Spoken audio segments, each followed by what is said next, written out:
নমস্কার। আজকের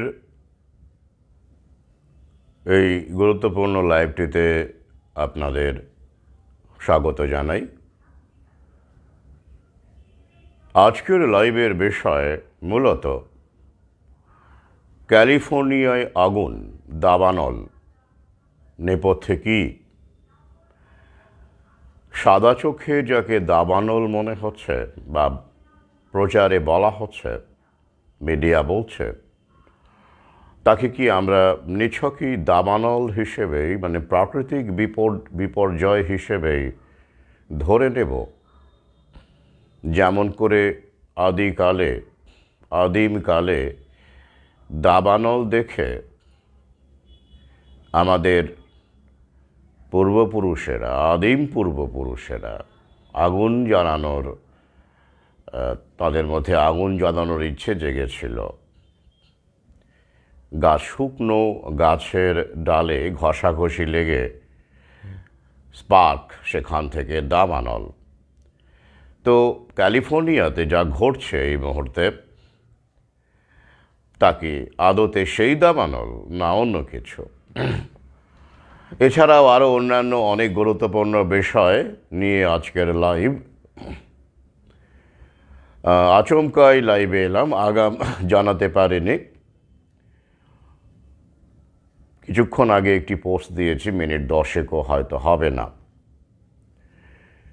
যারা আছেন এই মুহূর্তে অনলাইনে, তারা যদি শুনতে না পান বা শুনতে সমস্যা হয়, তারা আমাকে অকপটে জানান।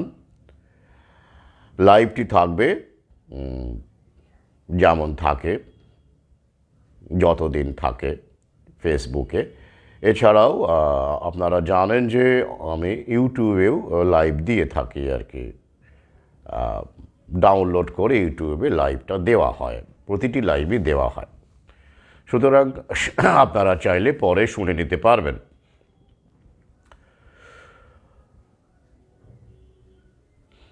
প্রসঙ্গে আসছি, তার আগে আমি আমার সহযোদ্ধা পাঠকদের কাছে আমার অসীম কৃতজ্ঞতা জানাই। তারা যেভাবে আমার পাশে আছেন, বিভিন্নভাবে আমাদের পাশে আছেন, একে অপরের পাশে থাকার আমরা চেষ্টা করছি। মোড়ক উন্মোচন থেকে বেশ কিছু সহযোদ্ধা পাঠক সেই আড্ডা থেকে গ্রিগরি রাসপুটিন সংগ্রহ করেছেন। কলেজ স্ট্রিট থেকেও কেউ সংগ্রহ করছেন। আবার বলি, আপনাদের এই বই সংগ্রহ করা, পড়া এবং নিজেদের সমৃদ্ধ করা পাশাপাশি কিন্তু এই লড়াই,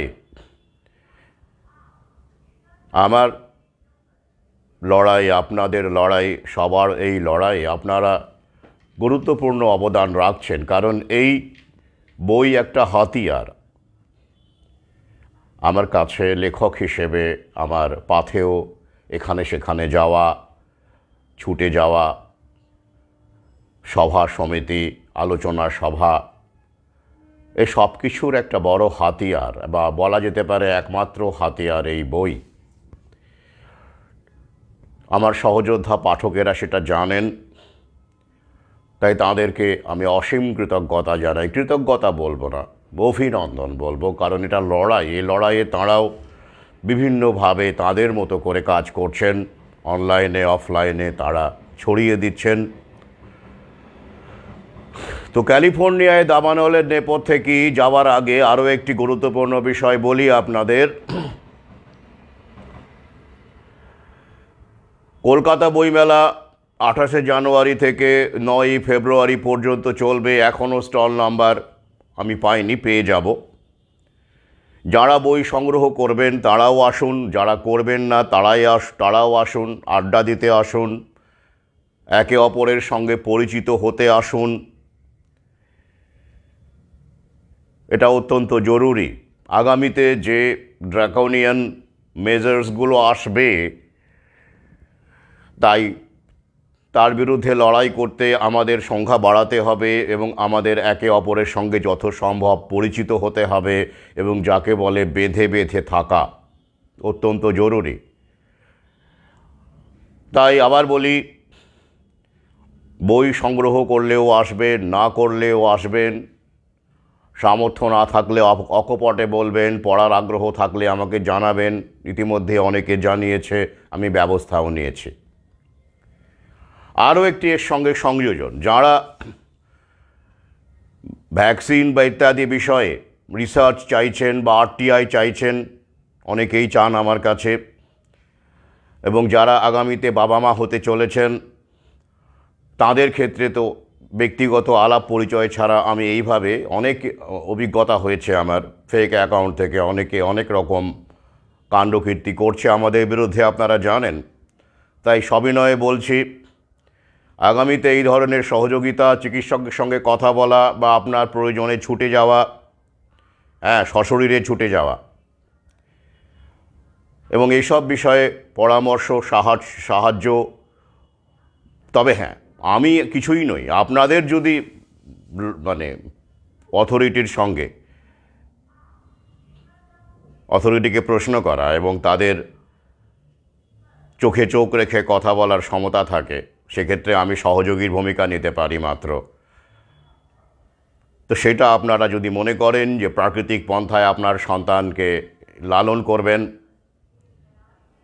ভৌ ছাড়া, ভ্যাকসিন ছাড়া লালন করবেন, যদি আপনারা কনভিন্সড হয়ে থাকেন, এই নিয়ে অবিরত আমরা আমাদের সহযোদ্ধার আলোচনা করে চলেছি।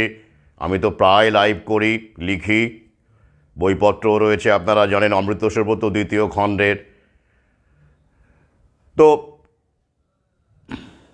তথ্যের অভাব নেই, রিসার্চের অভাব নেই, লিঙ্কের অভাব নেই, কিন্তু সবচেয়ে বড় ব্যাপার হলো সাহস। সেটা লিঙ্ক দিয়ে হয় না, তথ্য দিয়ে হয় না, রিসার্চ দিয়ে হয় না। তো সেক্ষেত্রে আপনাদের আগে বুঝতে হবে, আপনারা যদি কনভিন্সড হন, সেক্ষেত্রে আমার সঙ্গে অবশ্যই যোগাযোগ করবেন। এবং হ্যাঁ, সেক্ষেত্রে আপনাদের প্রিয়জনকে কনভিন্স করার ক্ষেত্রেও আমি অনেক সময় এই ভূমিকাগুলো পালন করি। কিন্তু সর্বোপরি you have to be personally acquainted with me.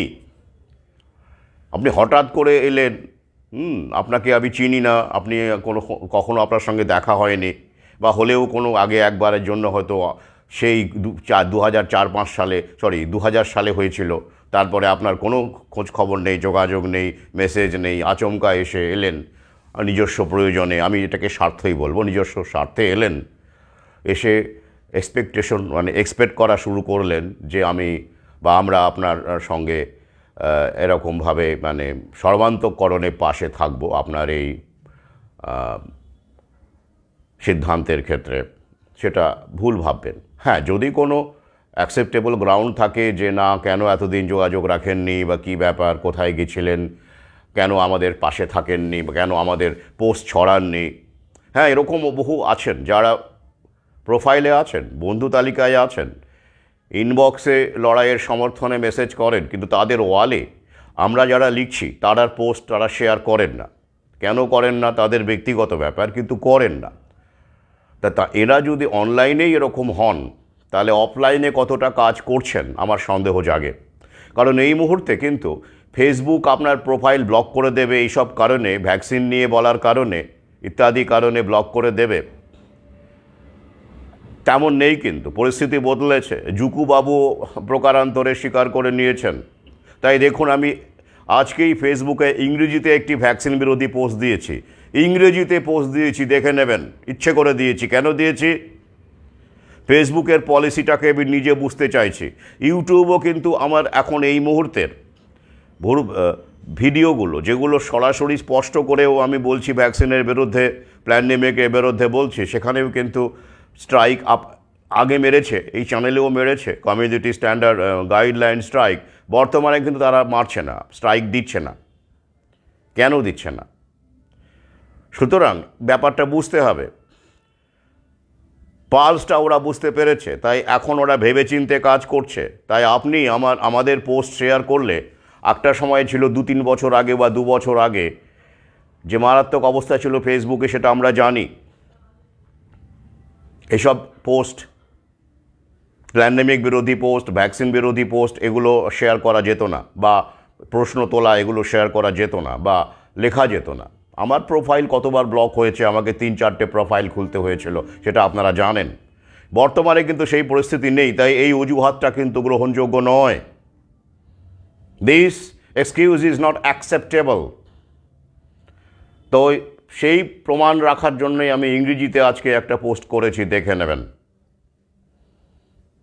কারণ এআই ইংরেজি বুঝতে পারে না এমন তো নয়, বাংলা না হয় বুঝতে তার সমস্যা হতে পারে, তা হচ্ছে না এখন। এআই এখন যথেষ্ট পটু। কিন্তু ইংরেজিতে পোস্টটা কেন করেছি আমি? এটা বোঝার জন্য এবং বোঝানোর জন্য। তাই এই এক্সকিউজ এখন চলবে না। তাহলে কেন? আপনাদের ভূমিকাটা কি? আমি খুবই তৃপ্ত, গর্বিত যে আমার সহযোদ্ধারা, আমার পাঠকেরা, তাদের জন্যই কিন্তু এই লড়াই এগোচ্ছে। কিন্তু তাদের এই আত্মত্যাগ, তারা অনেকেই আত্মত্যাগ করছেন, আমি জানি। তাদের নাম এখানে বলতে গেলে অনেক সময় লেগে যাবে, বৃথা হতে দিতে পারি না আমি। কিছু মানুষ যারা সুযোগ সন্ধানে নিজেরটাই ভাবেন, এমন মানুষের জন্য তো এই আমাদের দেশে, আমাদের রাজ্যে তো বটেই, এরকম আন্দোলন, প্রতিবাদ এই প্রথম আমরা করছি। তো তাকে তো আমরা এভাবে ব্যর্থ হতে দিতে পারি না, পারি কি? তাই আমাদের সজাগ হয়ে কাজ করতে হবে। এবং মহাকালের লীলায় এরকম অনেক মানুষ যারা আমাদের সঙ্গে আগে ছিলেন, এখন নেই, দেখবেন আস্তে আস্তে আস্তে আস্তে নতুন মানুষ আসবেন, উপলব্ধির মানুষ আসবেন, লড়াই এগিয়ে চলবে।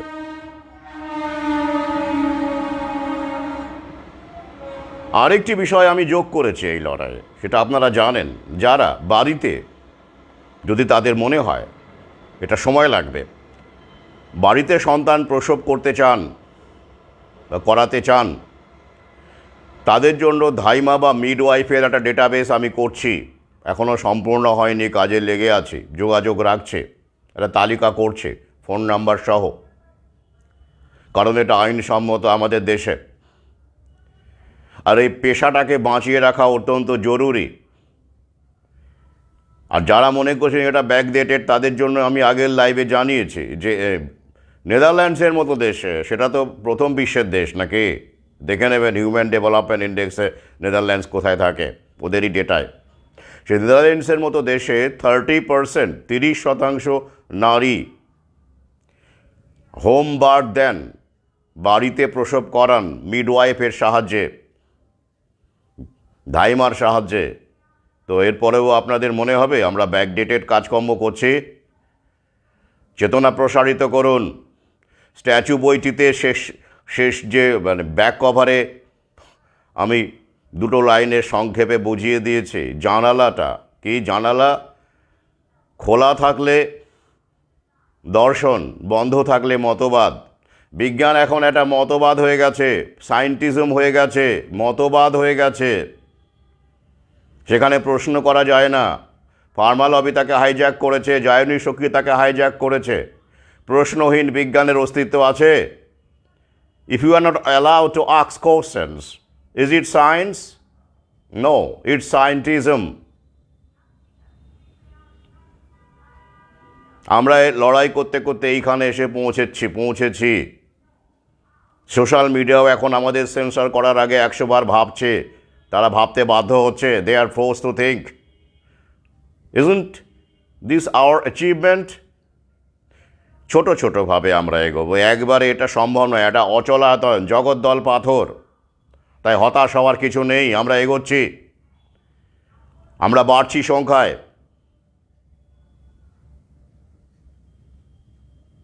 আমি পোস্ট দিই যখনই সম্ভব হয়, আমি এই ধরনের ঘটনাগুলো ঘটে, অমৃতের পুত্রকন্যা জন্মায়, কখনো তাদের ছবি বা আমার আপত্তি না থাকলে অবশ্যই তাদের ছবি ভিডিও দেওয়া হয়। কখনো যাদের স্বাভাবিকভাবে অনেকেরই সদ্যজাত শিশুর ছবি দেওয়ার ব্যাপারে আপত্তি থাকতে পারে, যদিও কোনো কারণ নেই। এই লড়াইকে এগিয়ে নিয়ে যাওয়ার ক্ষেত্রে অনেকেই স্বেচ্ছায় তাদের সব নবজাতকের ছবি আমাকে পাঠিয়ে দেন। তো যাই হোক, যখন কখনো ছবি, কখনো ভিডিও, কখনো পোস্টের মাধ্যমে আমি এই ব্যাপারগুলো আপনাদের জানাই। কেন জানাই? ভাবনার রসদ হিসেবে জানাই। আর একটা কথা মনে রাখবেন, পৃথিবীর যত মহাপুরুষেরা যাদেরকে আপনি শ্রদ্ধা করেন, বিবেকানন্দ থেকে শুরু করে বিদ্যাসাগর, রবীন্দ্রনাথ, এবং আপনার ঠাকুরদা ঠাকুরমা এরা সবাই ধাইমার তত্ত্বাবধানে জন্মেছেন, ধাইমার তত্ত্বাবধানেই জন্মেছেন, প্রাকৃতিক পন্থায়। তাই এগুলোকে নিয়ে খিল্লি করবার আগে ভাববেন, 100 বার ভাববেন। আর যদি আপনি খুব বিশেষজ্ঞ হয়ে থাকেন তাহলে একদিনে অধমের সঙ্গে মুখোমুখি বসবেন, পাবলিক ডিবেটে আসবেন। You R welcome. খিল্লি করবেন না। তো এই পেশাটাকে বাঁচিয়ে রাখতে হবে আমাদের স্বার্থে, আগামীর স্বার্থে বাঁচিয়ে রাখতে হবে। তা তাদেরকে কী করতে হবে? কাজ দিতে হবে। এই পেশা এখন কাদের মধ্যে আছে জানেন? কাদের মধ্যে আছে? গোবলয়। দেখবেন হরিয়ানা, রাজস্থান, মধ্যপ্রদেশ, যাদেরকে আমরা পিছিয়ে পড়া গোবলয় এলাকা বলি, আমাদের দেশের যে এখন মাত্র 5% হোম বার্থ হয়, সেখানে হয়, একটা অংশ সেখানে হয়। যাদেরকে আমরা পিছিয়ে পড়া বলি, কাউ বেল্ট বলি, সেখানে হয়। আর কোথায় হয়? ইসলাম ধর্মাবলম্বী মানুষের মধ্যে হয়। দেখবেন আমাদের রাজ্যে বিশেষ করে, এখানে তো আর গোবলয় বা কাউ বেল্টেই আমরা সবাই বিজ্ঞানী হয়ে গেছি, জ্ঞানী হয়ে গেছি, স্মার্ট হয়ে গেছি, আধুনিক হয়ে গেছে। বেশ, হতেই পারি, হয়েছে।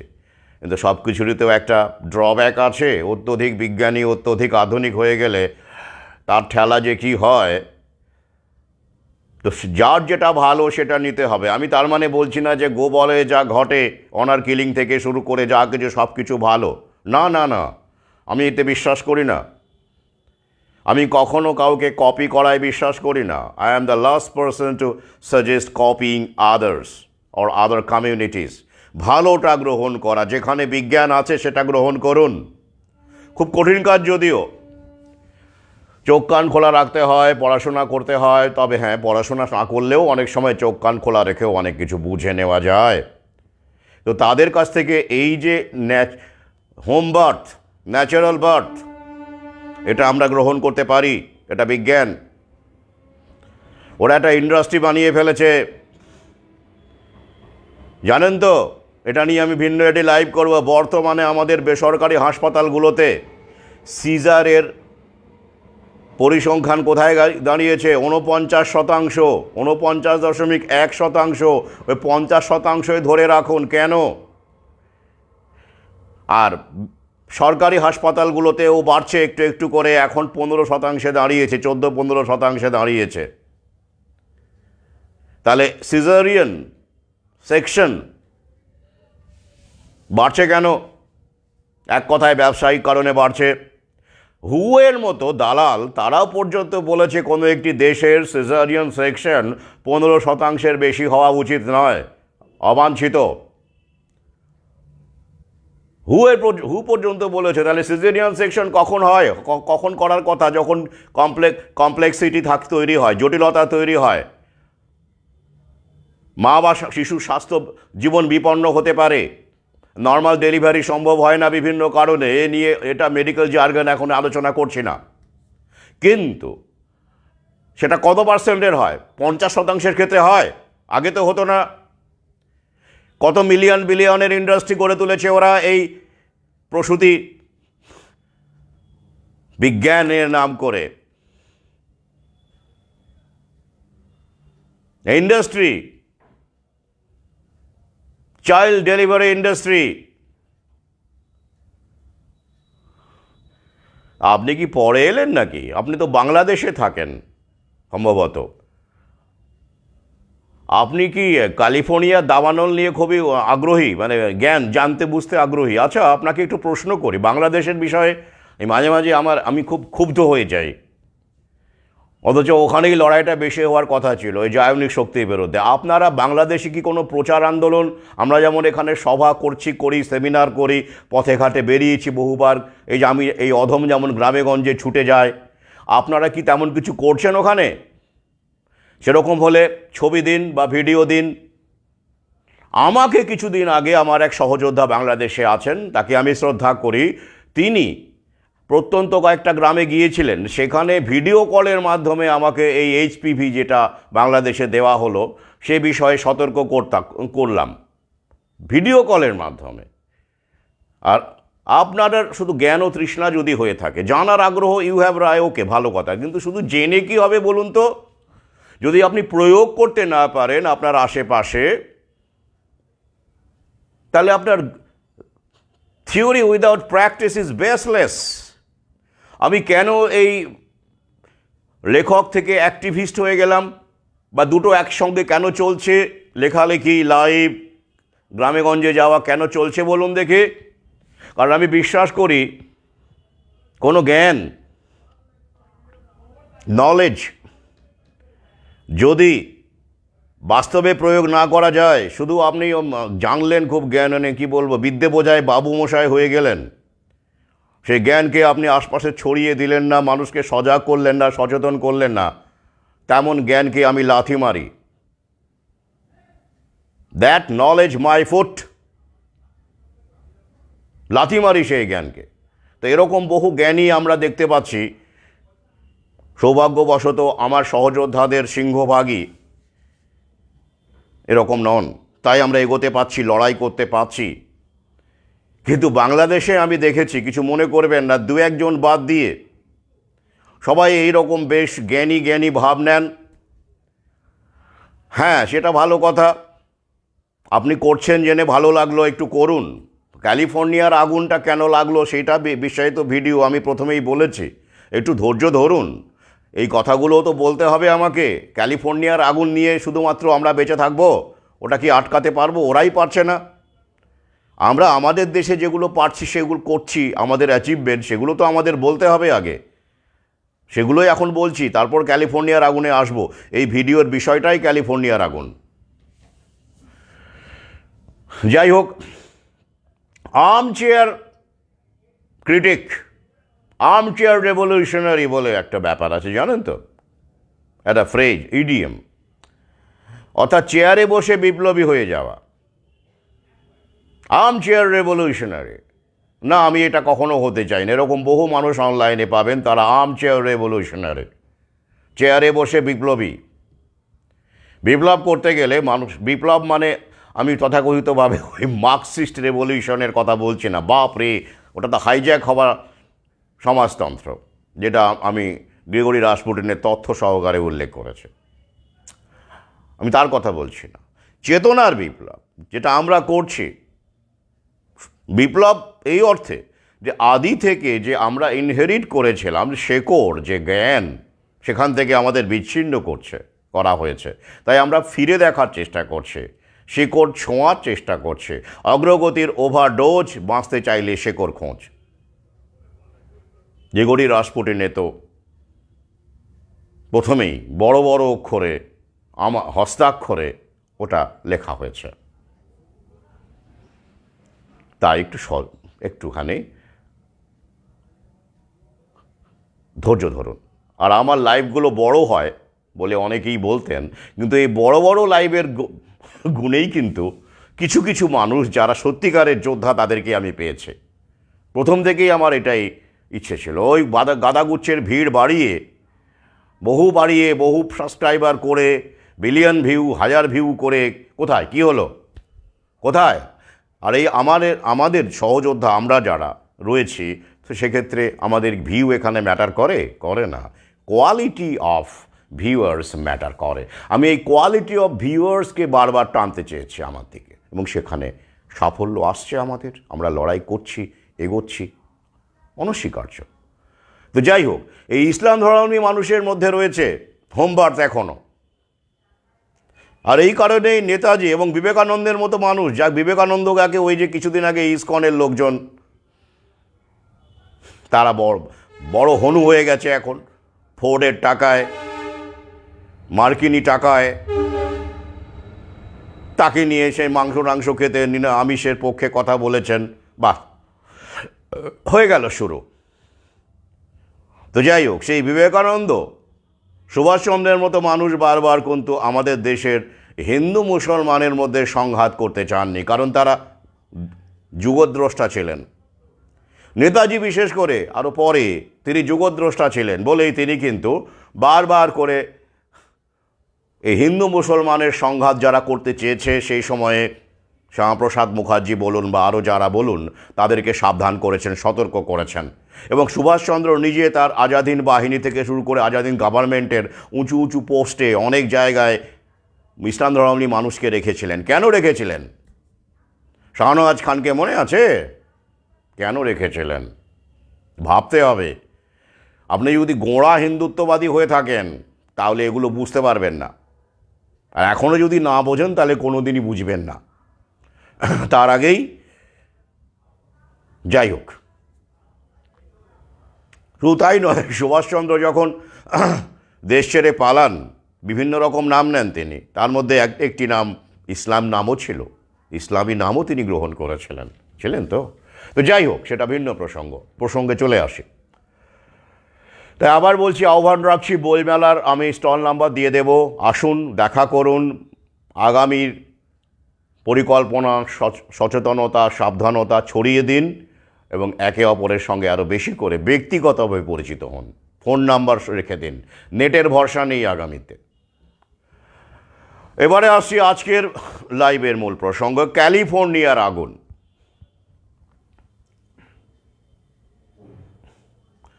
ক্যালিফোর্নিয়াতে আগুন লেগেছে, 1 লাখের ওপর বেশি মানুষকে ইভ্যাকুয়েট করা হয়েছে সেই এলাকাগুলো থেকে। বেশ কয়েকজন মানুষ জানা যাচ্ছে যে আগুনে পুড়ে মারা গেছেন। কিসের আগুন বলা হচ্ছে? জঙ্গলে আগুন লেগেছে, দাবানল, কনফ্লাগ্রেশন। বেশ, এবার আসুন দেখে নিই আপাতভাবে ওরা যেটা বলছে, ইনভেস্টিগেট করা হচ্ছে আগুনের কারণটা। এখনও কিন্তু আগুনের কারণ পরিষ্কার করে কেউ বলতে পারছে না। Investigation is going on. আর ক্যালিফোর্নিয়ার 33% অরণ্য, ফরেস্ট কভার রয়েছে সেখানে, বড় সমৃদ্ধ অরণ্য সেখানে রয়েছে ক্যালিফোর্নিয়ায়। এরকম দাবানল আগে একদম দিয়ে হয়নি তা নয়, হয়েছে, মাঝে মাঝে হয়ে থাকে, কিন্তু সমস্যা হচ্ছে এই টেকনোলজির যুগে এই দাবানলগুলো আটকানো যাচ্ছে না কেন ভাই? সমস্যা কত না? হ্যাঁ, ওরা তো বড় বড় কথা বলে মানুষকে নাকি বাঁচিয়ে তুলছে, মরা মানুষকে বাঁচিয়ে তুলছে, এদিকে রক্তটাও ওরা এখনও বানাতে পারলো না। হ্যাঁ, ব্লাড দেওয়ার আগে সাবধান। ঢাক ঢোল পিটিয়ে পয়সা খরচা করে মাইক ভাড়া করে অনেকেই কিন্তু রক্ত সংগ্রহ করছেন, বিভিন্ন ক্লাব, বিভিন্ন প্রতিষ্ঠান। সেদিনই দেখলাম একটা রক্তদান শিবিরে এক blood bank, corporate blood bank, সে আবার ফ্রিতে চাবির রিং টিং দিচ্ছে ইত্যাদি ইত্যাদি, বিনা পয়সায় রক্ত নিয়ে চলে যাচ্ছে। এবং এই রক্ত বাস্তবে কতজন মানুষের কাছে পৌঁছয় আর কতজন রক্তের প্লাজমা দিয়ে ওই সব ওষুধপত্র বানায়, বিক্রি হয়ে যায়, ফার্মা কোম্পানির কাছে রক্ত বিক্রি হয়, এ নিয়ে আমার আরও একটি ভিডিও ছিল, আগের চ্যানেলে ছিল, উড়িয়ে দিয়েছে। তো আমি কিছুদিন আগেও পরে দেখি আমি আরও একটা ভিডিও করতে চাইছি এইগুলো তথ্য দিয়ে, যে কিভাবে রক্তের ব্যবসা, কত বিলিয়ন মিলিয়নের রক্তের ব্যবসা গড়ে উঠেছে। রক্ত দানের ব্যাপারটা কিছু কিছু ক্ষেত্রে অবশ্যই জরুরি হতে পারে, হেমোফিলিয়া রোগী থেকে শুরু করে, আর বেশিরভাগটাই তো আইওয়াশ। এটা আপনারা জানেন, যারা আমাদের প্রাকৃতিক পন্থায় বিশ্বাস করি তারা জানেন রক্তদানের বিষয়টা আসলে কোন কোন ক্ষেত্রে জরুরি হতে পারে। তাই খোঁজ খবর নিয়ে রক্তদান করুন। কোথায় আপনার রক্তটা যাচ্ছে, ঠিক জায়গায় যাচ্ছে কি না, না ব্যবসার পণ্য হয়ে যাচ্ছে, সেটা জেনে শুনে রক্তদান করুন যদি একান্তই করতে চান। খুব ভালো হয় যদি আপনারা ব্যক্তি পার্সন টু পার্সন বেসিসে কোনোভাবে রক্ত দিতে পারেন। যাই হোক, সেটা ভিন্ন, আজকে এই ভিডিওর বিষয় নয়। তো সংক্ষেপে বললাম কারণ এখন এই শুরু হয়েছে আর কি। তো ক্যালিফোর্নিয়াতে 33% অরণ্য, তো অরণ্য যেহেতু আছে, যেহেতু দাবানল হতে পারে, একটা যুক্তি আছে অবশ্যই, কিন্তু যে নেচার অফ কনফ্লাগ্রেশন, যেটা দাবানলের যে বৈশিষ্ট্য, চরিত্র, বলছে ওরা, হ্যাঁ এখন শুকনো কাঠ আছে, আবহাওয়া শুকনো, তাই হতে পারে ইত্যাদি ইত্যাদি বলছে। আর কি কারণ বলছে? ওভারহেড তার, বিদ্যুতের যে তার আছে সেটা ছিঁড়ে, আপনারা জানেন কোনো কারণে, ঝড়ের কারণে বা ছিঁড়ে যে স্পার্ক হয় সেটা যদি গাছের ওপরে, শুকনো গাছের ওপরে পড়ে, সেখান থেকেও দাবানল হতে পারে। বেশ, তো সেই দাবানলকে কেন আটকানো যাচ্ছে না? কি নাকি উইন্ড দিচ্ছে, সান্টা উইন্ড, একটা উইন্ডের নাম ওরা করেছে, সেই এলাকায় চলে, তাই নাকি এরিয়াল মানে আকাশ থেকেও নাকি আগুন নেবানোর কর্মসূচি সফল করা যাচ্ছে না না করা হচ্ছে না। এত টেকনোলজি, এত উন্নতি, এত কিছু, স্মার্ট বোম, মিসাইল, এত কিছু হচ্ছে, আর সামান্য আগুন নেবানো যাচ্ছে না।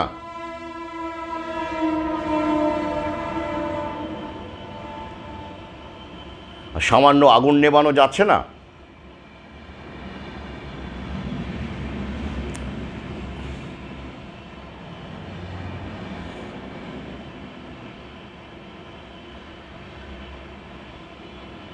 প্রশ্ন জাগে না? আসুন একটু, এই প্রশ্নটা কেন জাগছে? কারণে অবশ্য আরেকটা বলা হয়েছে কি, আর্সন। আর্সন মানে কি? ARSON, arson. আর্সন মানে হচ্ছে ওই অগ্নিসংযোগ করা, বিশেষ কারণে, বিশেষ উদ্দেশ্য রূপায়ণের জন্য অগ্নিসংযোগ করা, তাকে বলা হয় আর্সন। তো এক্ষেত্রে আর্সনের সম্ভাবনা কি উড়িয়ে দেওয়া যায়? মোটেই যায় না। কেন যায় না? আপনারা জানেন যে নতুন বিশ্ব ব্যবস্থায় ফুড কন্ট্রোল একটা বড় এজেন্ডা, অন্যতম এজেন্ডা, ফুড কন্ট্রোল। আর ফুড কন্ট্রোল করতে গেলে কি করতে হবে? কৃষি জমিকে বাগাতে হবে।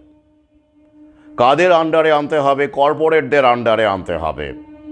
তবেই ফুড কন্ট্রোল সম্ভব হবে, তবেই বাণিজ্যিকীকরণ সম্ভব হবে। কৃষকের স্বাবলম্বী, কৃষকের জীবিকাকে ধ্বংস করা যাবে। তাই জমি দখল করতে হবে, কৃষি জমি দখল করতে হবে। বিল গেটসের জমি কত আপনারা জানেন? 2,69,000 হেক্টর জমি। হ্যাঁ, তার চেয়েও বেশি, বেড়েই চলেছে। হিডেন পরিসংখ্যানগুলো আমরা জানি না, কিন্তু যেটা বাইরের প্রকাশ্য সেটা আমরা জানি।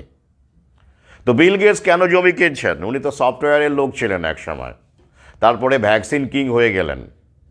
তারপরে কি থাকবে? উনি আগাম বুঝতে পারেন, মানে ওরাই তো করে, ওরাই তো এজেন্ট, জায়নিস্ট শক্তির সরাসরি এজেন্ট। তাই উনি আগাম দেখুন, খেয়াল করে ওনাকে স্টাডি করবেন, স্টাডি হিম। ওকে স্টাডি করলে আগামীর একটা ছবি পেয়ে যাবেন। উনি মাইক্রোসফটের যে বিষয়টা, সেটা যে তিনি কার কাছ থেকে ঝেড়েছিলেন সেটা নিয়েও অনেক কাহিনী আছে, যা আপনারা কেউ কেউ জানেন।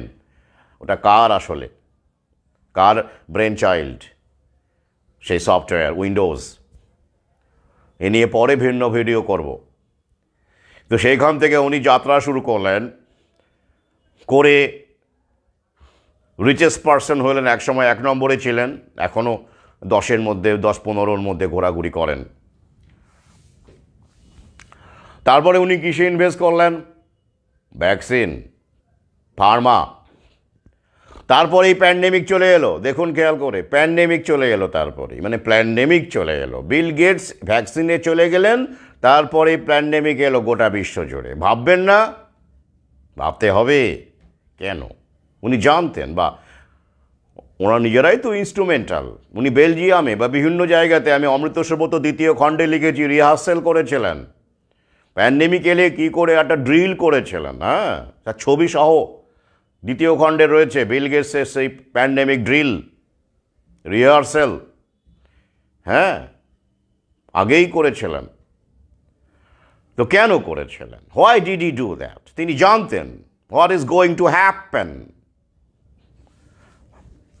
আমি আসলে এবার এই লাইভে একটু বেশি করে ইংরেজি বলছি, কারণ কি বলুন তো, দেখতে চাইছি যে ফেসবুক লাইভে এআই কতটা কি ধরছে, স্ট্রাইক মারছে কিনা বা কিছু করছে কিনা। আজকে আমি ডেলিভারেটলি এটা বলছি, দেখতে হবে না, আমাদের বুঝতে হবে। তো যাই হোক,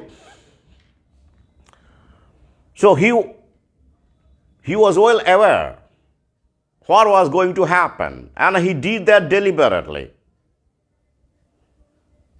With all his paraphernalia, all his resources, he jumped into action. and he got successful, highly successful, all over the world. সফল হলেন তিনি। এই সেই বিল গেটস এখন জমি 2,69,000 জমি কিনেছেন, হেক্টর জমি কিনে রেখেছেন। কেন কিনেছেন? এরপরে কৃষি কন্ট্রোল, হ্যাঁ, ফুড, সেটা নিয়ে ব্যবসা হবে, দারুণ ব্যবসা হবে। একটা কৃষক বেঁচে থাকার জন্য তার প্রয়োজনীয় চাল ডাল সে নিজের জমি থেকে সংগ্রহ করে, এখনও অনেকেই করে, সেটাও আর আগামীতে থাকবে না। ফার্ম প্রডিউস যে এখনও সহজলভ্য বা অনেকটাই অ্যাফোর্ড করতে পারছে না আপনারা, যদিও কৃষককে ইতিমধ্যেই শেষ করে দেওয়া হচ্ছে। তাদের ফার্মিংয়ের যে কস্ট, সারকে পুশ করে দিয়ে, সারের দাম বাড়িয়ে দিয়ে, কীটনাশক ছাড়া চাষ করা যাবে না, বিভিন্ন রকমের প্রোটোকল দিয়ে কৃষকের পিঠ ইতিমধ্যে দেওয়ালে ঠেকিয়ে দেওয়া হয়েছে আমাদের দেশে, বিশেষ করে তৃতীয় বিশ্বে, বিশেষ করে যাতে করে এগ্রিকালচার ক্যান বি ডিসকারেজড, যাতে করে কৃষিকে নিরুৎসাহিত করা যায়, যাতে কৃষকেরা কৃষি থেকে সরে যান, যেতে বাধ্য হন। এই একটা পদ্ধতি। This is one of the tactics. কিন্তু এই ট্যাকটিক্স তো আমেরিকার মতো জায়গায় চলবে না সবসময়, কারণ সেখানে ধনী কৃষক আছে। আমাদের দেশেও পাঞ্জাব এলাকায়, এসব এলাকায় চলবে না। কৃষকেরা সেখানে অনেকেই ধনী, মানে বিল গেটসের মতো না হলেও তারা সম্পন্ন কৃষক, দে ক্যান ফাইট। সেটা আমরা দেখেছি ইতিমধ্যেই। তাহলে আমাদের দেশে যে ট্যাকটিক্সে কৃষকের কাছ থেকে জমি হড়প করা হবে, আর ভৌ গুঁজে দিয়েছে, চাষবাস করতে পারবে না, অনেকেই দুর্বল হয়ে যাচ্ছেন, সেগুলো আছেই। কিন্তু ক্যালিফোর্নিয়া বা আমেরিকার অনেক জায়গায় কিন্তু এই এলাকাগুলোতে অনেক মানুষ ভৌ নেয়নি। আমরা বলেছি, আলোচনা করেছে, নেয়নি, খুব কম সংখ্যায় নিয়েছে, বিশেষ করে গ্রামাঞ্চলে। তো তাদের শরীরে ভৌয়ের ক্রিয়াকলাপ আমাদের দেশের মতো অতটা হবে না, সেটাও জায়নিক শক্তি জানে। আর ওখানে ওই আমাদের মতো ছোট ছোট জমি, কৃষকের ফ্র্যাগমেন্টেড ল্যান্ড নেই বলে নয়, বড় বড় আসছি আমি এক এক করে। তার ফলে ওরা ফাইট করতে পারে, লিটিগেশন করতে পারে, আদালতে যাওয়ার ক্ষমতা রাখে, এসব অনেক ফ্যাক্টর সেখানে আছে। আমাদের দেশের কৃষকের জমি ফ্র্যাগমেন্টেড, কিন্তু আমেরিকায় নয়। ইন্টারেস্টিং না? আমাদের দেশের বিজ্ঞানসম্মত মার্ক্সবাদীরা ল্যান্ড সিলিং চালু করে দিয়ে বড় বড়, অবশ্যই সেটা একটা ভালো কাজ ইনিশিয়ালি বলে মনে হয়েছিল, কিন্তু ওটাও একটা গভীর ষড়যন্ত্র ছিল আগামীতে, যাতে করে এই সিচুয়েশনটা তৈরি করা যায়। কারণ কৃষক যদি ধনী হয়, সম্পন্ন হয়, সে ফাইট করতে পারে না, সে দুর্বল হয়ে যায়। সব কিছুরই একটা দিক থাকে, ওরা সেই কথা ভেবেই এটা করেছিল। ফ্র্যাগমেন্টেড ল্যান্ড হয়ে গেছে আমাদের, কৃষকেরা দুর্বল, তাদের ফাইট করার শক্তি নেই বেশিরভাগই। এ নিয়ে ডেটা পরবর্তীকালে আমরা আলোচনা করব যে আমাদের দেশে কৃষির কী অবস্থা। কিন্তু আমেরিকার মতো দেশে ভাবুন, সেখানে কি ক্যালিফোর্নিয়ায় কি ট্যাক্সিস চলতে পারে জমি হাতানোর জন্য, কর্পোরেটের হাতে জমি তুলে দেওয়ার জন্য কি ট্যাকটিক্স চলতে পারে? একই ট্যাকটিক্স তো চলবে না। ক্যালিফোর্নিয়ায় 77,000 র্যাঞ্চ আছে, র্যাঞ্চ এবং ফার্ম আছে। র্যাঞ্চ মানে কি? ওই যে ফার্মল্যান্ড, ফার্মিং, খামার। 77,000 র্যাঞ্চ এবং ফার্ম আছে। এক একটি ফার্মের আয়তন কত? Average 328 acre, not a matter of joke, ওটা অ্যাভারেজ। 500 একর, 1000 একরেরও র্যাঞ্চ আছে, 2000 একরেরও র্যাঞ্চ আছে, 3000 একরেরও র্যাঞ্চ আছে। এই র্যাঞ্চ বা খামারগুলো ব্যক্তিগত কিন্তু, অর্থাৎ সম্পন্ন চাষি, ধনী চাষিদের অধীনে আছে, কর্পোরেটের আন্ডারে নেই। কিন্তু ধনী চাষি, একসময় আমাদের দেশেও যেমন জোরদার ছিল, আমাদের দেশে জোরদার জমিদার খারাপ, ওদের দেশে জোরদার জমিদার ভালো, মানে ওদের দেশে তো এসবের দরকার পড়েনি। যাই হোক, ওদের যেগুলো টার্গেট দেশ সেগুলোকেই ওরা করায় রাজনৈতিক দলকে দিয়ে। তো এই যে র্যাঞ্চগুলো রয়েছে, ৭৭,০০০ ranch, 77,000 ranch in California alone, তাদের গড় আয়তন ৩২৮ একর। এরা গোটা দেশের ৫০% ফল এবং শাকসবজি উৎপন্ন করে, অর্থাৎ ক্যালিফোর্নিয়া আমেরিকার এগ্রিকালচারাল হাব, এপি সেন্টার বলতে পারেন, সেন্টার বলতে পারেন ক্যালিফোর্নিয়া। ২০২৩ সালে প্রায় $৬০ বিলিয়ন এই ফার্মগুলোর উৎপাদন করেছে। $৬০ বিলিয়ন মূল্যের প্রডিউস তারা দিয়েছে দেশকে, $60 বিলিয়ন। এবং মজার কথা কি, এই ফার্মগুলোর বেশিরভাগই সবই ক্যাশে ট্রানজ্যাকশন করে। ভালো শুনুন, ক্যাশ রিসিপ্টস, ক্যাশে ট্রানজ্যাকশন করে। আর একটা গণ্ডগোল, বাধা, তাই না? হ্যাঁ, ক্যাশকে ওরা বাঁচিয়ে রেখেছে। তাহলে এই যে পরিস্থিতি, এই যে কৃষি জমিগুলো যেখান থেকে দেশের অর্থনীতি, দেশের খাদ্য, ৫০% এগ্রিকালচারাল প্রডিউস, ভেজিটেবল, ফ্রুট যে স্টেটটি দিচ্ছে, সেই স্টেটের ওপর কি জায়নিক শক্তি প্রভু কর্পোরেটদের নজর পড়বে না ভেবেছেন? তাই এই যে সম্পন্ন কৃষক, যাদের হাজার হাজার একরের র্যাঞ্চ আছে, ফার্মল্যান্ড আছে, ফার্ম আছে, তাদের কি কিসের ভয় দেখিয়ে, কীটনাশকের অমুকের কী সব প্রোটোকলের ভয় দেখিয়ে উৎখাত করা যাবে? যাবে না। They can fight, they are ever people. আমেরিকায় জানেন কিভাবে ফাইট হচ্ছে।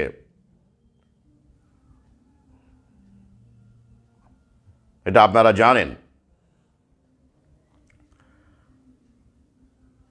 আর এখন তো ট্রাম্প আসেননি, 20 আসবেন, 20 জানুয়ারি বাইডেন আছেন এখনও। এই সুযোগে তো কাজকর্মগুলো, যদিও ট্রাম্প খুব একটা সুবিধে যে হবেন দেশের ক্ষেত্রে, অবশ্যই ট্র্যাডিশনাল যে এগ্রিকালচারাল সেক্টর বা ইত্যাদি ক্ষেত্রে অবশ্যই উনি বাইডেনের চাইতে অনেক বেশি বেটার কাজ করবেন বলে আমার বিশ্বাস, যে কারণে তাকে ভোট দিয়ে আনা হয়েছে। যাই হোক, সেটা দেখা যাক। কিন্তু এই যে এখনও বাইডেনই আছেন, মানে চালাচ্ছেন আর কি, কেয়ারটেকার বলুন, যাই বলুন, তো এই যে সময়টা দেখতে পাচ্ছি আমরা, তাতে করে কোন ট্যাকটিক্সটা কাজে লাগবে? এই কৃষি, এই যে 1 লক্ষ মানুষকে, কৃষক সহ, পরিবার সহ তুলে দেওয়া হয়েছে সেখান থেকে, ইভাকুয়েট, আমি বলবো উচ্ছেদ করা হয়েছে। এবার তারা কবে ফিরতে পারেন, স্বাভাবিক চাষবাস করতে পারেন, সেটা দেখার আছে।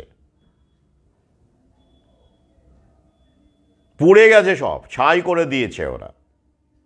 তাহলে যে স্টেটটি আমেরিকার 50% প্রডিউস দেয়, এগ্রিকালচারাল প্রডিউস, ফ্রুট, ভেজিটেবল, সেই স্টেটটিকে কবজা, তার কৃষি জমিকে যদি বিল গেটসের মতো লোক কবজা করতে চায়, আপনারাই ভাবুন কী পদ্ধতি আছে। ওই কি ভয় দেখাবে? পারবে না। তাই এই রাজ্যগুলোর মধ্যে আবার খুব একতা আছে, খুব একতা রয়েছে।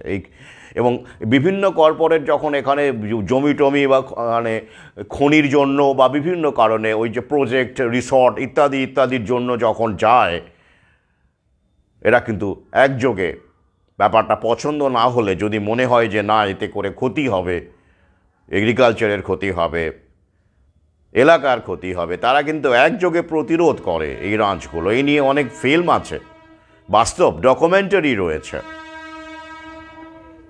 এই রাঞ্চের মালিকেরা যারা কিভাবে কর্পোরেটের বিরুদ্ধে ফাইট করেছেন, অনেক কাহিনী আছে। তো সুতরাং এই রাঞ্চগুলোকে, প্রাইভেটলি ওন্ড এগুলো, এদেরকে ছাতার তলায় আনতে হবে। একই ওয়ান ওয়ার্ল্ড গভর্নমেন্টের যে কর্পোরেট ছাতা, জায়নিস্ট ছাতা, তার আন্ডারে আনতে হবে। তার জন্য আগুন ছাড়া কোনো ভালো পথ আছে বলুন দেখি? নেই। প্রকৃতির নামে চালিয়ে দেওয়া যাবে।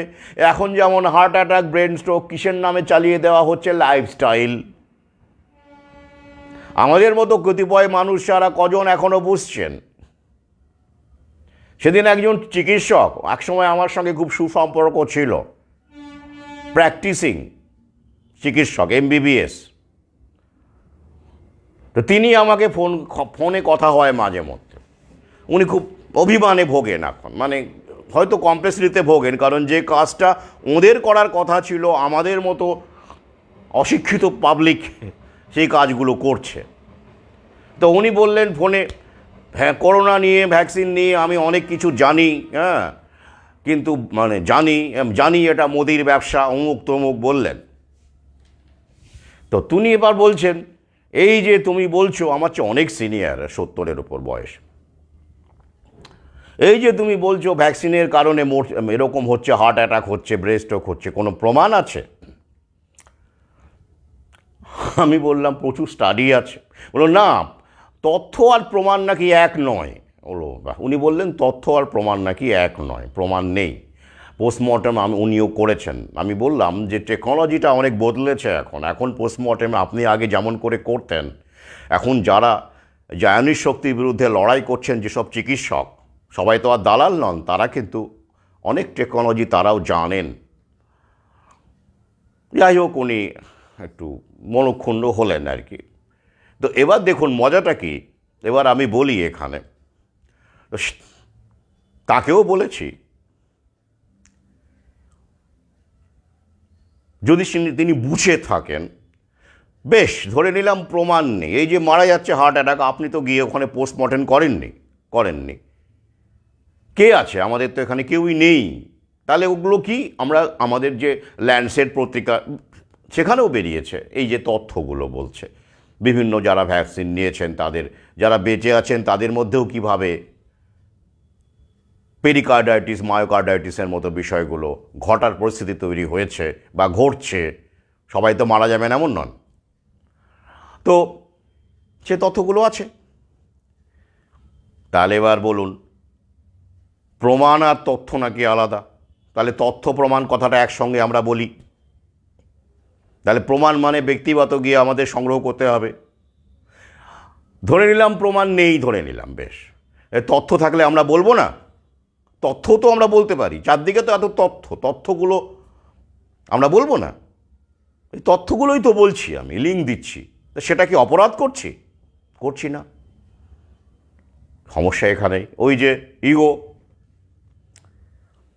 সমস্যা এখানে এই ইগোটা যদি আমরা ছাড়তে না পারি, শুধু চিকিৎসকদের ইগো নন, আমি আবার বলছি ব্যতিক্রমী চিকিৎসকদের সম্মান জানাই। তারা ভাবেন, আমাদের সঙ্গে স্থবির দাশগুপ্ত ছিলেন, তার কথা আমি বলেছি। মোড়ক উন্মোচন, গ্রিগরি রাসপুটিনের মোড়ক উন্মোচন অনুষ্ঠানেও তার প্রসঙ্গ এসেছে। তো ব্যতিক্রমী চিকিৎসকদের আবার সম্মান জানায়, সেটা যেই ক্ষেত্রেই হোক না কেন। কিন্তু এই ইগোটা আমাদেরকে বুঝতে হবে, ইগো শুধু চিকিৎসকদের নেই, যে কোনো মধ্যবিত্তের মধ্যে ইগোটা কাজ করে, মধ্যবিত্ত শিক্ষিত ডিগ্রিধারীর মধ্যে ইগোটা কাজ করে বলে তারা ট্রেনে যেতে যেতে সহযাত্রীর সঙ্গে সহজে স্বচ্ছন্দ হতে পারেন না, এরকম করে তাকিয়ে থাকেন করে স্মার্টনেস বোঝানোর জন্য। তারা কমিউনিকেট করতে পারেন না, তারা মনে করেন কথা না বলে চুপচাপ চলে গেলাম, ফোন ঘাঁটতে ঘাঁটতে কানে ইয়ারফোন গুঁজে নিয়ে জানলা দিয়েও বাইরেটা দেখলাম না, সেটাই স্মার্টনেস। এটা যে আসলে বন্দিত্ব, আত্মহননের নামান্তর, সেটা তারা বোঝেন না। আর ইগোটা হচ্ছে সুপ্রিম, আর ইগো মনে রাখবেন, যারা কাজ করছেন, লড়াই করছেন, তারা ইগো বিসর্জন না দিলে কাজ করতে পারবেন না। লড়াই করতে গেলে প্রথম বিষয় হচ্ছে তথাকথিত ঠুনকো আত্মসম্মানকে আপনাকে পদদলিত করতে হবে। ঠুনকো আত্মসম্মান বলেছি আমি। ঠুনকো আত্মসম্মানটা কেমন? এই যেমন ধরুন আপনি কাউকে হয়তো এই বিষয়টা বোঝাচ্ছেন, প্ল্যান্ডেমিক বলুন বা নতুন বিশ্ব ব্যবস্থা বলুন, সে আপনাকে বলল দূর অশিক্ষিত, আপনি জানেন না, বা আপনি পাগল, আপনি সব জানেন না, আপনি ডাক্তার। এতে করে যদি আপনার ইগোতে লাগে, আপনি বলা বন্ধ করে দেন, তার মানে বুঝতে হবে আপনার ইগোটা ঠুনকো ইগো, আপনি লড়াই করতে পারবেন না। এটাতে যদি আঘাত লাগতো, মানে আমার ক্ষেত্রে, তাহলে আমি এইখানে এসে পৌঁছতাম না। সেই ক্ষেত্রে হেসে আপনাকে কথা বলতে হবে, যদি মনে হয় যে কথা বলবেন, না হলে বলবেন না, চুপ করে গেলেন। কিন্তু ইগোতে নিয়ে আপনি পরবর্তী ক্ষেত্রে আর কাজ করবেন না, কাউকে বলতে যাবেন না, না বাবা আমাকে পাগল বলে, না বাবা আমাকে অশিক্ষিত বলে। আপনি তাহলে শিক্ষিত হয়েই থাকতে চাইছেন তো তাদের কাছে? কাদের কাছে আপনি শিক্ষিত হয়ে থাকতে চাইছেন? কাদের কাছে আপনি স্ট্যাটাস ধরে রাখতে চাইছেন? এদের কাছে? Status my foot.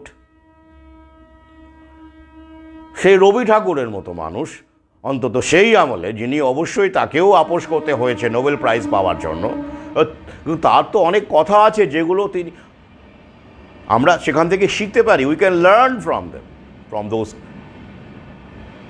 Writings, works. যে তোরে পাগল বলে তারে তুই বলিস না কিছু, এটা তো আমাদের ক্ষেত্রেও প্রযোজ্য। দেখতে পাচ্ছেন না, মালা নিয়ে আসছে এখন অনেকেই, আমার ব্যক্তিগত জীবনে দেখেছি, যারা আমাকে দেখছি যারা পাগল বলেছে, তারা বইমেলায় এসে ক্ষমা চাইছেন, মার্জনা চাইছেন। এতে আমি খুব আনন্দিত হচ্ছি এমন নয়, এমনটা ঘটা উচিতই নয় যে একজন মানুষ এসে আমার সামনে ক্ষমা চাইবে। কিন্তু তারা তাদের কৃতকর্মের জন্য ক্ষমা চাইছেন। তারা আমাকে ব্যক্তিগত আক্রমণ করেছিলেন এক সময়, তারা এখন উপলব্ধি হয়েছে। Better late than never. কিন্তু প্রশ্ন হচ্ছে যে ইগো থাকলে আপনি কাজ করতে পারবেন? পারবেন না। এই ডাক্তারদের বলুন, যেই বলুন, অধ্যাপক বলুন, শিক্ষক বলুন, এদের মধ্যে এই ইগোটা কিন্তু বেশি আছে। আমি তার মানে বলছি না আপনি সেটাকে একদমই গুরুত্ব দেবেন না, কিন্তু কার্যক্ষেত্রে যেখানে আপনি মনে হচ্ছে যে আপনার ভূমিকা রয়েছে, সেক্ষেত্রে যদি এটাকেই আপনি প্রায়োরিটি দেন, তাহলে আপনি এগোতেই পারবেন না, আপনার বক্তব্য, আপনার চিন্তাভাবনাকে আপনি ছড়াতে পারবেন না। গ্রামে গঞ্জে গিয়ে আমাকে অদ্ভুত অদ্ভুত সব প্রশ্ন ফেস করতে হয়। অনেকে মনে করেন যে গ্রামের মানুষ সহজ সরল, এখন তাদের বোঝানো খুব সহজ, ব্যাপারটা তা নয়, জটিলতা অন্যরকম আছে সেখানে।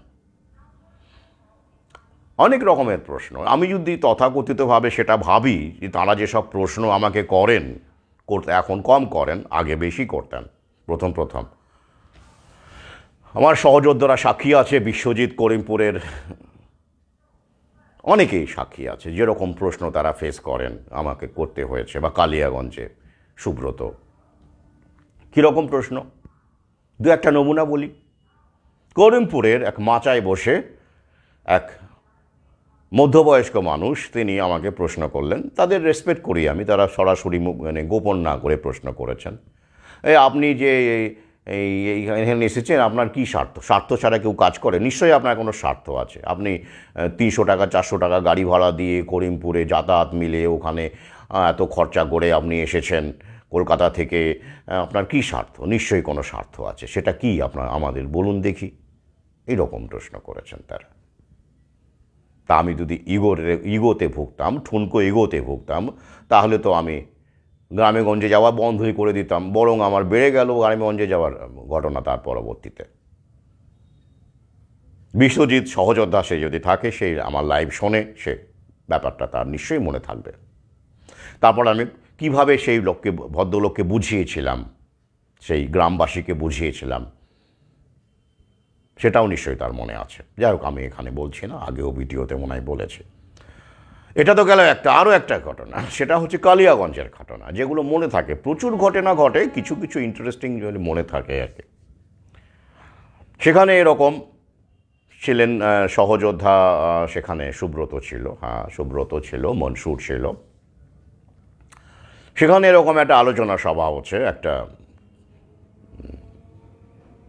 বেশ কিছু চায়ের দোকান থাকে না গ্রামে গঞ্জে, কিছু এলাকায় মানে চায়ের দোকান, মিষ্টির দোকান টোকান আছে, তারপরে আবার ফাঁকা রাস্তা, এরকম আর কি।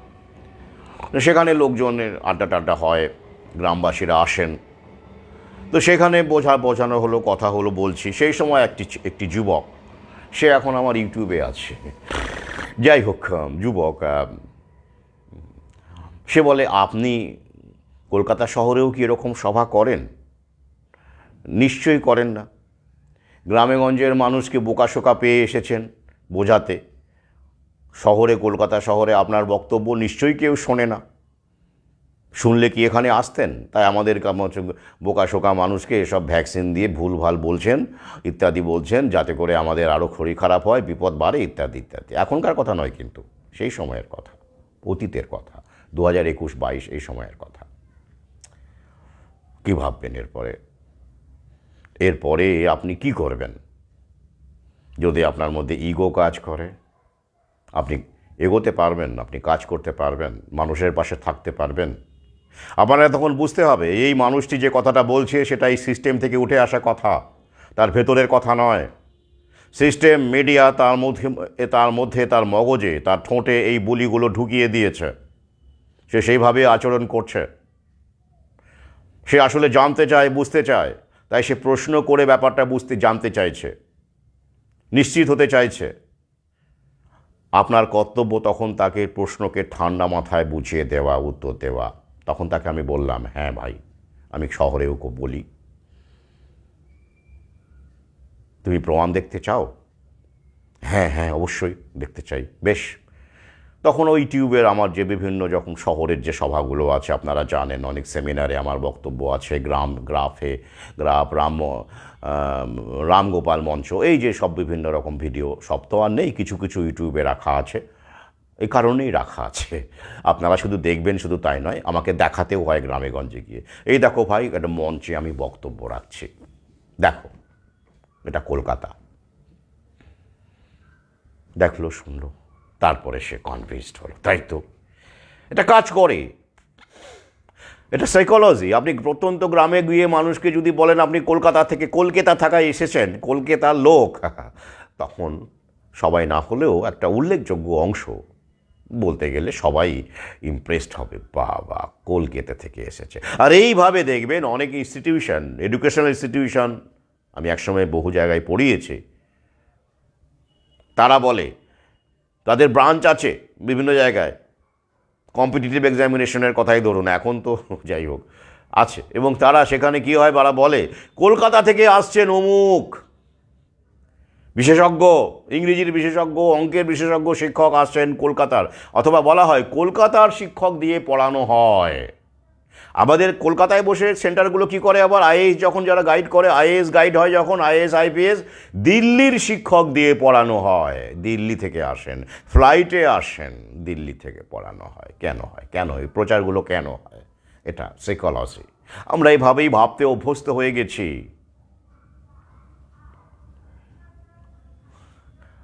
আমরা মুখে বলি গোবরেও পদ্ম ফোটে, মুখে বলি, কাজে কি সেটা বিশ্বাস করি না। ওগুলো কোটেশন দেওয়া হয় কবিতা টবিতায়, কপতে টপতে হয়, মঞ্চে হাততালি পাওয়ার জন্য লোকে বলে। তো আমরা যা লিখি বলি তার 1% যদি পালন করতাম আমাদের জীবনে, সমাজটা অন্যরকম হতো।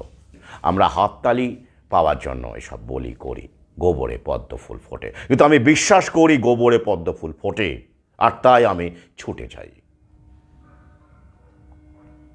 আমার জীবনের আদর্শগত দিক থেকে একটি লক্ষ্য, ব্যক্তিগত জীবন আপনি নিয়ন্ত্রণ করতে পারেন না অনেক ক্ষেত্রে, কারণ ব্যক্তিগত জীবনে আপনার সঙ্গে আরও অন্যান্য মানুষ আছেন, তাদের আপনি নিয়ন্ত্রণ করতে পারেন না, তাদের চিন্তাভাবনাকে আপনি কিছুটা পর্যন্ত প্রভাবিত করতে পারেন। সেখানে সম্পর্কের ইকুয়েশন আছে, রিলেশনশিপের ইকুয়েশন আছে, স্বার্থের ইকুয়েশন আছে, আমি সেটার কথা বলছি না। কিন্তু আদর্শগতভাবে আমি যেন যা বলি সেটাই করে যেতে পারি আজীবন, এটা আমার প্রার্থনা ঈশ্বরের কাছে। যেটা পারবো না সেটা বলবো না। আমি বিশ্বাস করি গোবরে পদ্ম ফুল ফোটে, আমি নিজে দেখেছি, এবং এই বিশ্বাসে আমি কাজ করে যাচ্ছি। ঝাঁঝকঝকে কর্পোরেটের মধ্যে সত্য শুধু লুকিয়ে থাকে, আর অন্য কোথাও লুকিয়ে সত্য থাকে না, আস্থা করেও সত্য থাকে। You have to know what to look into. যাই হোক, এবার প্রসঙ্গে চলে আসি। আবার অনুরোধ করি, যারা কাজ করছেন ইগোকে বিসর্জন দিন, নইলে এগোতে পারবেন না। তাহলে এই যে দাবানল আগামীতে আরও বাড়বে, এক দাবানলে হবে না, এক মাঘে শীত যায় না। আর এগুলো দেখবেন প্যান্ডেমিক পিরিয়ডে, লকডাউনের সময় এসব আগুন টাগুন লাগেনি, তখনও গরম, তখনও গাছপালা শুকনো ছিল, তখনও হাওয়া দিত, তখন লাগেনি। আনলক পিরিয়ডে এখন এসব হতে থাকবে। ওই যে কিছুদিন আগে টেরোরিস্ট হামলা হলো, দেখলেন তো, জানেন, এ নিয়ে আমার লাইভ করেছে, আপনি পড়েছেন তাই তো, শুনেছেন। টেরোরিস্ট হামলা হলো, গাড়ি নিয়ে পিষে দিল। এখন আনলক পিরিয়ডে এইসব আগুনবাজি, হামলাবাজি চলবে, কারণ এই সময়টা ওরা এই মুড়ির টুইন বলে না, ওই বাড়ি দিয়ে মুড়িটাকে অ্যাডজাস্ট করে নেওয়া, ওরা এখন কোটা করবে। আমাদের দেশেও দেখবেন শহরগুলোতে একটা কথা বলে দিই, মিলিয়ে নেবেন আগামী 5 বছরে কলকাতা শহরে বা কোনো শহরেই কোনো ঝুপড়ি থাকবে না, অন্তত ওরা তুলে দেওয়ার চেষ্টা করবে। 5 বছর আমি একটুখানি কমটার সময় বললাম, অন্তত আরও 10 বছর ধরতে হবে, কারণ রেজিস্ট্যান্স তো আসবেই। ওরা তো ভদ্রলোক নয়, ওরা তো পাল্টা দেবে, আর পাল্টা দেবে বলে ওরা আগুন দিয়ে তুলে দিচ্ছে, আগুন লাগানো হচ্ছে। ওইদিকে যেমন ফার্মল্যান্ডের কৃষি জমির দখলের জন্য আগুন লাগানো হচ্ছে, আবার এখানে কিন্তু আবার আপনি লিঙ্ক চাইবেন না, কিন্তু এটা আমার পর্যবেক্ষণ। এসব ঘটনার লিঙ্ক থাকে না, যা রিসার্চ আর্টিকেল নয় যে লিঙ্ক দিয়ে দেবো আপনাদের। দেখা যাক ইনভেস্টিগেশনে কি বেরিয়ে আসে। তো সরকারি ইনভেস্টিগেশন জানেনি তো কি বেরিয়ে আসবে। তো একই কায়দায় কলকাতা মানে মেট্রোপলিসগুলোকে ঝুপড়িগুলো দেখবেন বেশ ভালো জায়গা। যদি আপনি 10খানা ঝুপড়ি ধরেন এবং একটা ঝুপড়ি যদি 10 বিঘে জায়গা নিয়ে থাকে বা 5 বিঘে জায়গা নিয়ে থাকে, মানে কত বিঘে প্রাইম প্রপার্টি, প্রাইম ল্যান্ড হচ্ছে। খেয়াল করে দেখুন এই জায়গাগুলো, ঝুপড়িগুলো লোকেশনগুলো দেখে নিন, বুঝে নিন। রেল স্টেশনের কাছে অথবা প্রপার কলকাতায় প্রচুর কলাবাগান, বিভিন্ন জায়গায় প্রচুর বস্তি আছে। সেগুলোকে আপনি কিভাবে তুলবেন? আইন দিয়ে, বুলডোজার দিয়ে পারবেন না। মানুষ প্রতিবাদ করবে, বঁটি নিয়ে, লাঠি নিয়ে, খুন্তি নিয়ে ছুটে আসবে, রামকেলান কেলাবে। এরকম ঘটনা ঘটেছে, আর তাই ওরা আগুনের আশ্রয় নিল, যেমন করে ক্যালিফোর্নিয়ায় আগুনের আশ্রয় নিচ্ছে। ব্যাপারটা, খেলাটা কিন্তু লক্ষ্য একই, ওখানেও আগুন, এখানেও আগুন। আগুন কত কার্যকরী বলুন দেখি। কি বলবে, এখানে ওই শর্ট সার্কিট থেকে লেগেছে, গ্যাস সিলিন্ডার থেকে লেগেছে। আমাদের দেশে এই গরিব, এই ঝুপড়িওয়ালা এইসব জায়গায় যদি একটা মানুষকে সিম্পলি বলা হয়, ভাই 1010 টাকা দিচ্ছি, 1020 টাকা দিচ্ছি, ভাই একটু লাগিয়ে দাও আগুনটা, কেউ জানবে না, রাতের অন্ধকারে লাগিয়ে দেবে, ব্যাস।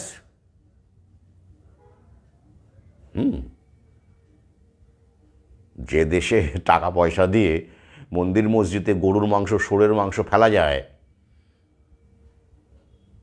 সে দেশে এটা করা যায় না। যে দেশে সুপারি দিয়ে মানুষ খুন করা যায়, সে দেশে এটা করা যায় না। আমরাই তো আমাদের সর্বনাশ করে বিল। এখানে কি আদানি আম্বানি আগুন লাগাতে আসবে এসব জায়গায়? না, আমরাই করি, আমাদের মধ্য থেকেই আমরা করি। লোভ মানে আমারটা তো 20,000 টাকা তো পেলাম ভাই, সামান্য একটু রিস্ক নিলাম, ব্যাস মিটে গেল। এভাবে ঘটবে আগামীতে, এভাবেই দেখবেন। এই ক্লিন সিটি হচ্ছে ক্লিন সিটি, গ্রিন সিটি। আর এই ক্লিন সিটিতে ইউজলেস ইটার্সদের জায়গা নেই। শহর ঝাঁঝকঝকে হবে, আপনারা ঝাঁঝকঝকে পোশাক পরে, পেডিকিওর ম্যানিকিওর করা নারী, স্যালন থেকে বেরিয়ে আসা পুরুষ, ইউনিসেক্সে টয়লেট থেকে বেরিয়ে আসা সুগন্ধ, অ্যামোনিয়াহীন রোবট যখন মূত্রত্যাগ করে হয়তো তখন আর অ্যামোনিয়াও থাকবে না প্রস্রাবে। এমনই ক্লিন সিটি হয়ে যাবে আমাদের। তো সেই ক্লিন সিটিতে এইসব ঝুপড়িবাসী, এইসব ঝুপড়ি বস্তি দৃশ্য দূষণ করে, দুর্গন্ধ ছড়ায়। এরা মানুষ না, না এরা মানুষ না, এরা না মানুষ, অপমানুষ, এরা অপমানব। এদের এই নতুন বিশ্ব ব্যবস্থার ঝাঁ ঝকঝকে পরিকল্পনা এদের কোনো স্থান নেই। তাই এদেরকে হটাতে হবে শহর থেকে দূরে। তাই তাদের আশ্রয়টাকে যদি আগুন দিয়ে গ্রাস করে নেওয়া যায়, ধ্বংস করে দেওয়া যায়, তাহলে ওই জায়গাটাতে আবার মল উঠতে পারে, ঝাঁ ঝকঝকে স্যালন হতে পারে, পার্ক হতে পারে, ইকো পার্ক হতে পারে, কত কিছু হতে পারে। ক্লিন সিটি আমাদের এখন আমরা গড়ছি। তাই আগামীতে ওদের টার্গেট বিভিন্ন হবে, আগুনই দেখতে পাবেন, আগুন। কলকাতা তথা শুধু কলকাতা নয়, মুম্বাই বলুন, গোটা শহরে যত মেট্রোপলিস আছে, এই ক্লিন সিটি গঠন করার কার্যক্রমকে সফল করবার জন্য ওরা এইসব ঝুপড়িতে আগুন লাগাবে। প্রমাণ করতে পারবেন না। কি করে পারবেন?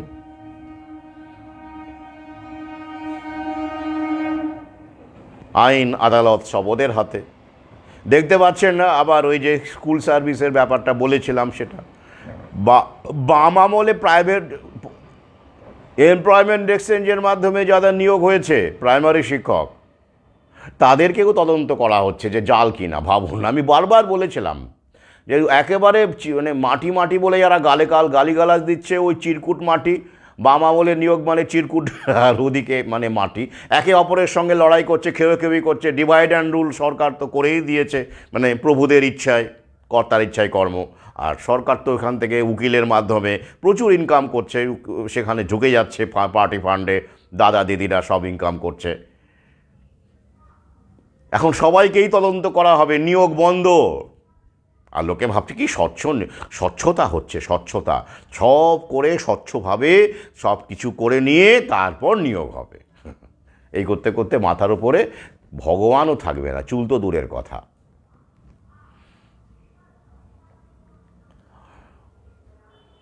তো যাই হোক, সংক্ষেপে বললাম ক্যালিফোর্নিয়ার আগুন, মূল বিষয়টা বললাম, বাকিটা ভাবুন। জমি দখলের প্রোগ্রাম, মেট্রোপলিসগুলোতে প্রাইম লোকেশনে ঝুপড়িগুলো আছে, সেগুলোকে উৎখাত করে সেখানে দখলবাজি করবে। পাশাপাশি আমাদের দেশে তো জানেনই আদানি কত জমি কিনে ফেলেছে, ডাইরেক্টলি না হলে ইনডাইরেক্টলি ফোরেদের দিয়ে, কৃষিকে অলাভজনক করে দিয়ে, শেষ করে দিয়ে, কৃষককে কোমর ভেঙে দিয়ে এখানে একটা ট্যাকটিক্স চলছে ফুড কন্ট্রোলের জন্য। আগামীতে কোনো কৃষক নিজের জমিতে ফসল করে যাতে খেতে না পারে, প্রতিটি মানুষকে যাতে করে ভাতা নির্ভর হয়ে রেশন সিস্টেমের মধ্যে বেঁচে থাকতে হয়, প্রভু নির্দিষ্ট রেশনিং ব্যবস্থা, এবং প্রতিটি প্রকৃতি থেকে যাতে আমরা কোনো কিছুই সংগ্রহ করতে না পারি, চাল ডাল থেকে সব কিছুই কর্পোরেট থেকে কিনতে হয়, ব্র্যান্ডেড প্যাকেজড কিনতে হয়, মল থেকে কিনতে হয়, অনলাইন থেকে কিনতে হয়, সব কিছু এভরিথিং। সেই টার্গেটেই এগোচ্ছে ওয়ান ওয়ার্ল্ড গভর্নমেন্ট তথা নিউ ওয়ার্ল্ড অর্ডার। তারই পার্ট হিসেবে, অংশ হিসেবে এই কাজগুলো ঘটানো হচ্ছে। পরিশেষে আমি এগুলো আমরা বারবার বলছি না, আমরা এগুলো আটকাতে পারবো না। এগুলো অনেক ক্ষেত্রে হয়তো জরুরিই ছিল, আমরা খুব স্বার্থপর হয়ে গেছিলাম, নিজের পরিবার নিয়ে, নিজেদের সম্পদ গোছানো নিয়ে স্বার্থপর হয়ে গিয়েছিলাম। শুধু ওদের জায়নিস্ট প্রভুদের দোষ দিয়ে তো লাভ নেই, স্বার্থপরতা আমাদের রক্তে ঢুকে গিয়েছিল, এখনও আছে।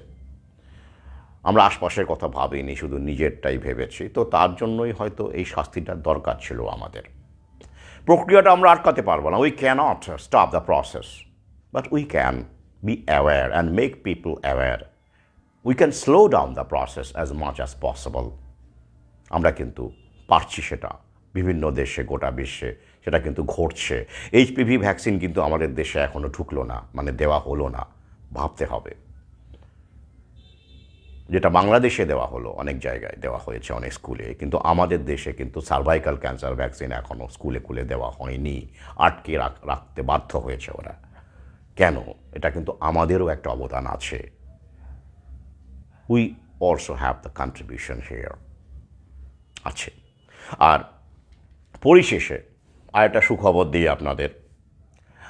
একটা সময় ছিল যখন এই নবজাতকেরা, মানে যারা ভ্যাকসিন, বারবার বলেছি কোনো ভ্যাকসিনই বাধ্যতামূলক নয়, অনেক পিতামাতা মনে করতেই পারেন তারা প্রাকৃতিক পন্থায় লালন করবেন, ন্যাচারাল ইমিউনিটিতে বিশ্বাস করেন তারা, তো তাদের সন্তানকে জন্মের পরে তারা কোনো টিকা দেবেন না, বিসিজি হোক বা অন্য কোনো টিকা তারা দেবেন না। এতে করে প্রথম দিকে বেশ ভালো রকম বাধা আসছিল, কারণ আমি বিষয়গুলো সরাসরি হ্যান্ডেল করে, আমার সহযোদ্ধারাও কেউ করেন, তাদের মাধ্যমে আমরা একসাথে একটা টিম হিসেবে কাজ করি।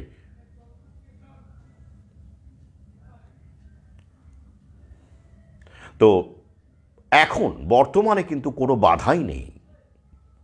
ভাবতে পারেন এটা করা গেছে, যে করোনা ভ্যাকসিনের পার্শ্ব প্রতিক্রিয়াই বলুন বা যেভাবেই বলুন, চারদিকে মানুষের সচেতনতা বলুন, আমাদের লড়াই বলুন, সমস্ত কিছু মিলিয়ে একটা প্রভাব আমি দেখতে পাচ্ছি অন্তত। যেহেতু এটা আমি সরাসরি হ্যান্ডেল করি, চিকিৎসকরা আর কোনো বাধা দিচ্ছেন না। কোনো গার্জিয়ান, কোনো মা বা কোনো বাবা যদি বলেন যে আপনার নার্সিংহোমে আমি সন্তান প্রসব করবে আমার স্ত্রী, কিন্তু কোনো ভ্যাকসিন দেওয়া যাবে না। চিকিৎসকরা প্রতিবাদ করছেন না, মেনে নিচ্ছেন। কেউ কেউ বড়জোর বলছেন যে একটা লিখে দেবেন, কারণ তাদের উপর তো চাপ আছে, একটু লিখে দেবেন যে আপনি নিতে চাইছেন না, চাপ থাকতেই পারে। তো সেই ক্ষেত্রে আমি বলে দিয়েছি, কারণ আরটিআইয়ের যখন সময় থাকে না, অনেকেই আরটিআই করেন, আমরা জানি, আমাদের একটা টিমই রয়েছে, আমরা এইভাবে কাজ করি। যখন দেখা গেল মায়ের প্রসবের জন্য এখনও 1 মাস সময় আছে, বা 25-30 দিন সময় আছে, বা এরকম সময় আছে, সেক্ষেত্রে আরটিআই করলে আরটিআইয়ের জবাবটা পাওয়া যায় এই সময়ের মধ্যে। সেক্ষেত্রে নার্সিংহোম কর্তৃপক্ষ তারা যদি দেখতে চান কোনো কাগজ বা কিছু সেক্ষেত্রে বেশিরভাগ ক্ষেত্রেই প্রয়োজন হয় না, কিন্তু করে রাখা, কারণ তারা মেনে নিচ্ছেন আজকাল। তো সেক্ষেত্রে আরটিআই দেখিয়ে দেওয়া, এই যে দেখুন আমরা আরটিআই করেছিলাম আমার মিসেসের নামে, কোনো বলিয়ে দিয়েছে, কোনো ভ্যাকসিন বাধ্যতামূলক নয়, এটা রেকমেন্ড করা হয় মাত্র, গেল এই একটা পথ। কিন্তু দেখা গেল যে মানে 2-1 দিনের মধ্যেই হয়তো সন্তান প্রসব করবেন, সময় হাতে নেই। সেক্ষেত্রে আরটিআই করে তো সময় মানে উত্তর পাওয়ার সমস্যা আছে। তো সেক্ষেত্রে যদি কোনো চিকিৎসক বলেন সংশ্লিষ্ট যে একটু লিখে দিন, তো লিখে দিতে কোনো সমস্যা নেই। কোনোটা আপনি তো আইন ভাঙছেন না, এমন তো নয় যে আপনি চুরি ডাকাতি করছেন বলে আপনি লিখে দিচ্ছেন। তো সেই ক্ষেত্রে কেন এটা বলেন, ওই যে কর্তৃপক্ষ ওনারাও তো চাকরি করেন, কোনো নার্সিংহোম মানে বুঝতেই পারছেন। তো সেই ক্ষেত্রে তাদের উপর একটা চাপ থাকে, তাদের একটা টার্গেট থাকে। সেখানে তো ভ্যাকসিন বুঝতেই পারছেন বিক্রি করা হয়, সরাসরি ভ্যাকসিনের একটা পেমেন্ট দিতে হয়, বিনা পয়সায় তো সেখানে ভ্যাকসিন দেয় না। তো সেক্ষেত্রে যদি কেউ লিখে দিতে বলবেন, কোনো সমস্যা নেই, আমি ফর্মা বলে দেব। যদি সমস্যা হয় কিভাবে লিখবেন সেটা আমি আজকেও বলেছি, আগেও বলেছি, এটা নিয়ে কোনো সমস্যা নেই। তবে হ্যাঁ, যখন আপনার ওই বাড়িতে আসবে মানে ডেঙ্গু ভ্যাকসিন দিতে বা কোনো কিছু দিতে, এখন সাবালক, যখন আপনার বাচ্চা নেই, আপনি তো সাবালক, তখন আপনি যদি বলে লিখে দিতে, বলে আপনি আগে লিখে দিন, বাধ্যতামূলক কিনা লিখে দিন, বা আপনি লিখে দিন, এর কোনো ইয়ে হবে না, পার্শ্ব প্রতিক্রিয়া হবে না। এক্ষেত্রেও আপনি লিখে দিতে পারেন যে নেব না, এতেও কোনো সমস্যা নেই, কোনো প্রবলেম নেই। কিন্তু ওই সহজে হার নামেন একটুখানি খেলানো আর কি, তাকেও তো একটু খেলতে হবে। আপনি মেনে নিলেন, লিখে দিলেন, এটা না করে আমি এটা বলি যে আপনি লিখে দিন যে কেন নিতে হবে আমাকে, কিছু হলে আপনি দায় নেবেন, আপনি লিখে দিন। মানে এটা একটা চাপ, প্রেশার ট্যাকটিক্স রাখা, আমি এই জন্য বলি। কিন্তু নার্সিংহোমের ক্ষেত্রে যখন আপনার সন্তান, সেক্ষেত্রে আপনি যদি ডাক্তার কোঅপারেট করতে চাইছে তখন তো আপনাকে ট্যাক্টফুলি কাজ করতে হবে না, আপনি তো সবসময় সেখানে থাকছেন না বা নজর রাখা যাচ্ছে না। তো সেই ক্ষেত্রে ডাক্তার যদি লিখে দিতে পারে 2 লাইন যে বিনীত অমুক, তাতে সমস্যা কোথায়? এটা ট্যাকটিক্স, ওখানে তো আপনি ফাইট করতে যাচ্ছেন না। কিন্তু বাড়ি বয়ে আসা আশাকর্মী, ভৌ দিতে আসা আশাকর্মী বা তাদের সঙ্গে আপনি ফাইট করতে পারেন যে না আমি নেব না, আপনি লিখে দিন। কিন্তু এইখানে যে পরিস্থিতি বা যে ক্ষেত্রে আপনি যাচ্ছেন, তো সেইখানে আপনি এই বাকবিতণ্ডার মধ্যে কখন জড়াবেন? যখন দেখা যাচ্ছে যে তারা মানছেই না, তখন জড়াবেন অবশ্যই, দরকার হলে আমি ছুটে যাব। কিন্তু যখন এমনিতেই খুব অ্যামিকেবলি ডাক্তারবাবু বলছেন হ্যাঁ ঠিক আছে এটা বাধ্যতামূলক নয়, আমরাও জানি যেটা বলছেন এখন, কিন্তু একটু যদি লিখে দেন, মিটে গেল, লিখে দিলেন, কী সমস্যা আছে? কোনো সমস্যা নেই। যাই হোক, আজ এই পর্যন্তই। প্রশ্ন থাকলে অবশ্যই করবেন। আর মনে রাখবেন, আমরা সংবিধানকে মেনে কাজ করছি, সংবিধানকে মেনে লড়াই করছি। যতদিন এই লড়াইটা আমরা চালিয়ে যেতে পারবো, ততদিন সংবিধান সংশোধনের গল্প নেই, কিন্তু ওরা করতে পারবে না। আমাদের সংখ্যাটা যদি বাড়ে, নইলে সংবিধান যদি হাইজ্যাক হয়ে যায়, যেমন করে সব হাইজ্যাক হয়ে গেছে, রক্ষা কবচ একটাই আছে আমাদের, এই আর্টিকেল 14 বা এরকম কিছু যা রয়েছে, যা কেন্দ্র করে, বা সুপ্রিম কোর্টের জাজমেন্ট, সেটাকে নিয়ে আমরা লড়াই করছি। তো আমরা যদি ঢিলেমি দিই, আমাদের সংখ্যা যদি আমরা না বাড়াতে পারি, আমরা যদি একে অপরের পাশে না থাকতে পারি, লড়াইয়ের পাশে না থাকতে পারি, গ্রামে গঞ্জে ছোটার ক্ষেত্রে সাহায্য করতে না পারেন আপনারা, হেল্প বলুন, অ্যাসিস্ট্যান্স বলুন, যেভাবেই বলুন, তাহলে কিন্তু এইগুলো যার মাধ্যমে আমরা লড়াই করছি রক্ষা কবচ, সেগুলো কিন্তু আগামীতে থাকবে না। যাতে করে থাকে তার জন্য আমাদের আরও তীব্র লড়াই করতে হবে, চালিয়ে যেতে হবে, অ্যাটলিস্ট কন্টিনিউ করে যেতে হবে। এটা মাথায় রাখবেন। আজ এই পর্যন্তই, আবার লাইভে আসবো দু একদিনের মধ্যে। ভালো থাকুন, শুভরাত্রি।